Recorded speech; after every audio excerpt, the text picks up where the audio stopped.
Well, Premier, thank you so much for joining us. Good afternoon to you. We do appreciate your time. Thank you very much. Good afternoon to you, Naledi, and good afternoon to viewers as well.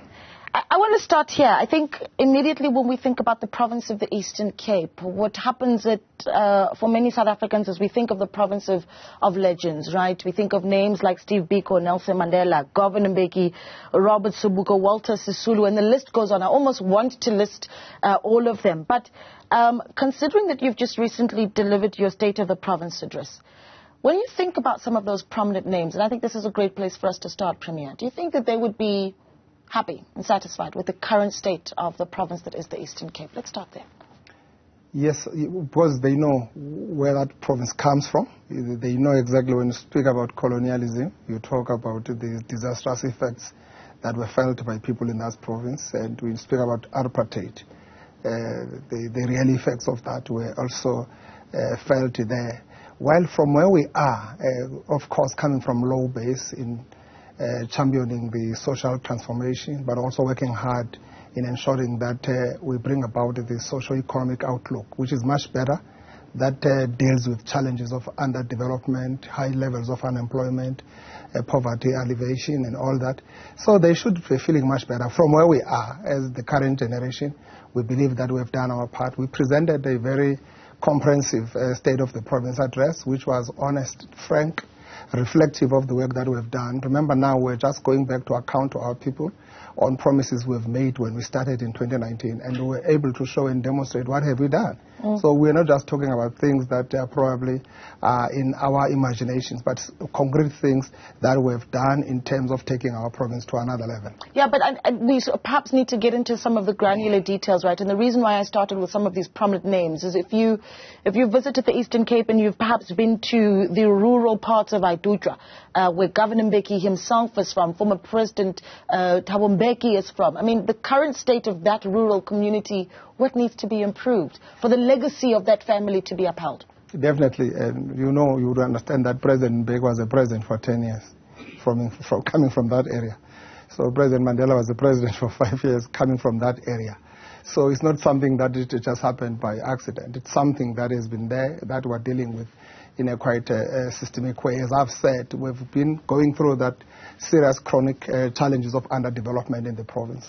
So there's been a lot of work that is being done. We've been working on a foundation that has been laid by our forebears. We're building on that moving forward. Yes, of course, we might not have done things at a speed in which we should have done. And I always say, had we started as early as 1994, we should be really, really far from where we are now, looking at other things that we are currently doing. So it's a province that is an amalgamation of three administrations. That on its own, it makes it to be very complicated as compared to other provinces. Republic, Transkei and Ciskei were brought together. That's why you have got serious chronic decades ago, challenges. let's agree, decades ago, Premier. We're talking about the bringing together of 2 or 3 areas decades ago. Are you essentially saying that the lack of continuation from administration to administration is to blame for the lack of rural development? Definitely, yes. The issues of political challenges, a bit of political consternations within the governing party for some time, the kind of turnover of the leadership, including the administration, it has caused a lot of problems. Immediately we were able to tackle the issue of continuity, the sustainability, etc. You see much more improvement now in the departments like education, etc. So that on its own had its own actually contribution. But as I'm saying, that province deliberately, it has been pushed far for obvious reasons. It must continue to be a labor-sending province to the areas where the kind of mining industrialization to take place. So people in that province had to come here and finish themselves here and go back home when they can no longer do anything. So we are changing that unfortunate past, that unfortunate history, when we're doing everything in our power as this generation to make sure that we are taking they were changing the people's lives in our province. Well, let's look at some of the shortfalls that you've had in your attempt to really turn that legacy around of the Eastern Cape. And I'm going to bring up some images that, again, for South Africans, when we think of infrastructure development in the Eastern Cape, these are images that come up. A 15 million rand stadium that looked like it really could have cost us 20,000 rand that was lauded in a community. There was the shoddy infrastructure bridge at Umzimvubu River where people used ropes to cross. I think of the stark image of March 2022 where I think it was Digidigi River in your province, where people were using a 200-liter drum to cross over the river. I mean, let's start off with that Digidigi River. Do people there have a bridge, or are they still putting old ladies in a drum to cross over a river to get to work? That's a very sad one, which is really not acceptable at all. And no human being should be subjected to that kind of a situation. Our forefathers have gone through that. That river has been there for years. There hasn't been bridges and roads. But I can tell you, we've built a lot of roads that are connecting those communities. Yes, that part of the river, the bridge part, hasn't really been there. It's part of the Weli Sizwe program that we're doing. We've just discovered now that that part, because the river is big, it doesn't fit the kind of spec of Weli Sizwe bridges. We're working around other alternative ways, building a big bridge that connects those communities. So that is in our plans. We're working on that. But we're also bringing other alternative arrangements to make easier for our people to cross. You have got ferries elsewhere. They bring more changes into people's lives so that people cannot carry coffins across the river, etc. So we are working around that, but it is part of our plans. We're building about 35 Weli Sizwe bridges to really mount up those low-lying bridges that we've been actually seeing being eroded. We've never had a problem of global warming and climate change for some time. So now we are more exposed. Those bridges and roads were done as part of the MIG allocation to our municipalities. They are small, very, very small. They can only afford to do such kind of bridges. That has been a problem. Yeah. So we're working around that. We've seen a lot of improvement in our municipalities. There's been a problem of under expenditure and so on. But that is something of the past, because we are changing how the government is working. I mean, they're having a problem of under expenditure when there's such a massive need for infrastructure development, particularly in rural communities. Sounds like a mismatch. And what do you make of the fact that the SIU this month has announced that they will be, pursuing this probe into Eastern Cape Rural Development Agency's affairs? That's not very confidence boosting for those that want to believe that you can deliver development for rural communities. There's been a lot of that. SIU is all over the show, is investigating everything that comes their way. It doesn't necessarily mean that there's everything wrong. See, during COVID, we were told that there are about 600 cases of COVID, etc., that were investigated by SIU. To date, I can't tell you what is it that has actually come forward. On this one, I've just read it on newspapers, heard it on TVs, that SIU is investigating its RDA. Law says Premier must also be able to recommend to the President. We don't know how it has happened in that way. We're still trying to figure out. But we are saying everything that must be investigated must be investigated. I've been myself signing a lot of applications of SIUs to President to do that. There are so many. You might isolate that one, but it is part of a bigger agenda that we are actually dealing with to make sure that we are running clean government, corruption-free government, so there is no way. But on that one particular, I know that's one of our catalytic projects, the tilapia fish aquaculture project that I'm told it is being investigated. So we really don't know what happened there, but if it follows whatever, so we'll be glad to know exactly what has happened. But we're leading there, we're there. Premier should be able to recommend things like those. We've got an arrangement with SIU that they must come and present to a Premier about any investigation they have, etc. So we don't have problems with that. We are inviting investigation ourselves. We've done it before. We've been transparent. We're running that government very free. That's why today you have got so number of clean audits in our government.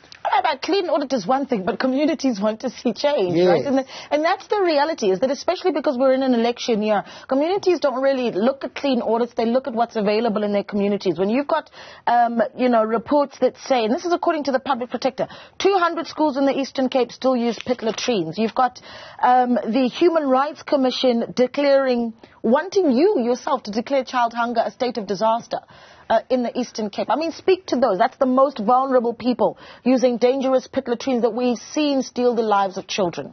And I know that there's a big, expensive plan that you have to deal with child hunger. How do we ensure that? Talk to us about that budget and how How do we ensure that that actually reaches people and that it doesn't end up again being on the books of the SIU? I can tell you now, the Eastern Cape will be spending 100% of its budget, conditional grants, infrastructure budget. As I've said, all these issues are things of the past. This is a background where we are coming from, the challenges, the capacity of government to be able to deliver on that. I can tell you, we are basically tackling the issue of pit latrines in our school. There are lesser schools without proper ablution blocks or sanitation facilities. We are doing that work as part of the presidential program to make sure that all our schools have got a proper sanitation facilities. That work is being done as I'm speaking to you, and we're clearing that backlog, and we're making it a point that our learners are learning in a proper, conducive learning environment, so that we don't have stories that we had in the past of our kids being plunged into that. So that we are dealing with. Right. Yes, we are coming from there. But as I'm speaking to you, we are dealing with it. You can look at that. Yes, Public Protector would have said that and that. Yes, the Human Rights Commission would have said that and that in terms of poverty. I was pronouncing in the State of the Province address concrete plans on how to deal with issues of hunger and poverty. As I'm speaking to you, government in South Africa is pumping about 33 billion a year in the Eastern Cape on poverty alleviation programs to make sure that we're pushing back frontiers of poverty. So that work is being done. We are alleviating that poverty, but the fundamental issue is to address development in the Eastern Cape. As long as that province continues to be underdeveloped, we'll have problems. That's why we have identified a number of niche areas to make sure that we are tackling the issues of underdevelopment, and we are changing that province and connecting it into this national economic hub, which is Gauteng. Are you confident that you'll still be Premier after the 2024 national and provincial polls? ANC is going to win elections in Eastern Cape without a doubt, and with a very clear margin. That one is unquestionable. People of Eastern Cape appreciate the work that we've done. We've built roads in the Eastern Cape. These are roads that have been damaged by the kind of floods that we've seen. Before, there were no roads in the Eastern Cape.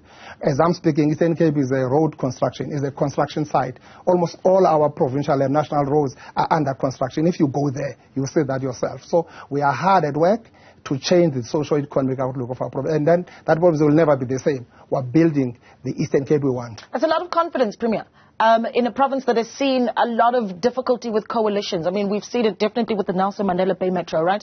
And lessons can be learned from that, especially now that we go into these elections where there's a big likelihood that coalitions are something that you need to be preparing yourselves for. If that's the case, and you do need to start thinking about coalitions come end of May, June, who are the parties that you certainly are not willing to work with and those you are partial to working with? That doesn't exist in our vocabulary, the issue of coalition at a provincial government level. We're still going through that pain. It's a quite chronic pain that we're watching the Nelson Mandela government stuck. People playing politics at the expense of the development and service delivery in that area. It's a painful thing, and unfortunately the coalition it's very bad in any fledgling democracy like the one that we have in South Africa. Our democracy is still young. You need those probably in matured democracies from where I'm seated. So we can't even think about that. We want to change the situation in Nelson Mandela. We can't really be working for coalition, and I don't even think an opposition is an opposition, black or white, whatever ideology. It's an opposition, simple like that. So Eastern Cape will be governed by the ANC. The Premier there will be a Premier of the African National Congress, full stop. Yeah, well, we'll be looking to move forward to having that conversation once again after the 29th of May. But thank you so much. Invite me, I'll come here. And we'll look forward to it, and we'll welcome you with open arms for that discussion. Thank you so much for speaking to us, Premier of the Eastern Cape. Thank you so much. Premier Oscar Mabuyane speaking to us.